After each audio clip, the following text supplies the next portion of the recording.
Thank you very much, Honourable Member. May I call on Honourable Mulder to continue the debate?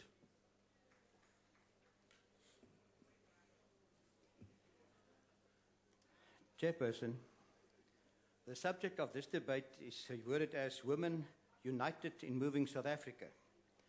I always thought Women's Day is to honour the struggle of all the women in South Africa in the past and present and today what they are still struggling. But it seems the ANC clearly see differently and celebrate only ANC women and their struggle. Let me quote from the Star of yesterday, and I quote, "The ANC Women's League Deputy President, Sien was one of the program directors, had earlier successfully turned a National Women's Day event into an ANC rally. Among the songs sung was that the Free State belongs to Zuma. This is Zuma land, they sang, and I don't mind singing it at the ANC gathering, but not at the National Women's Day."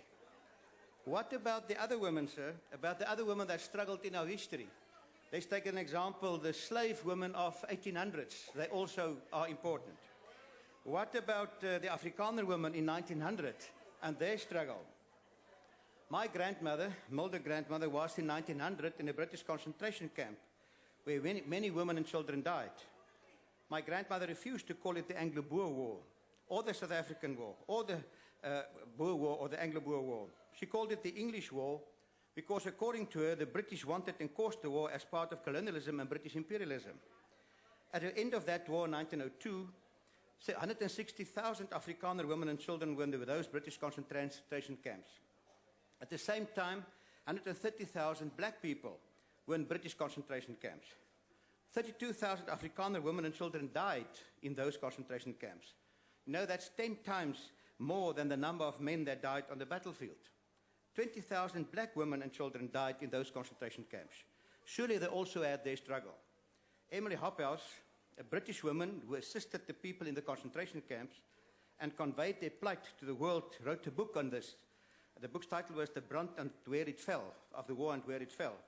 And she dedicated it to all South African women. And I want to read of the dedication. She said, "I dedicate this to the women of South Africa whose endurance of hardship, resignation in loss, independence under coercion, dignity in humiliation, patience through pain, and tranquility amidst death kindled the appreciation of this writer and has excited the sympathy of the world." And I think that's still true of today. Meneer, ons herdenk die Vrouedag vandag, onder andere in die 56e optocht naar die Uniegebouw. En het was belangrijk. Maar er was ook andere optochten. 4 Augustus 1915 het 6.000 vrouwen een petitie gaan oorhandig by die Uniegebouw namens 40.000 mense in 'n optog om te vra vir die vrylating van Geldewet en ander Afrikaner leiers. Saterdag 22 Junie 1940 het 10.000 vroue na die Uniegebouw marseer en 'n versoekskrif daar oorhandig.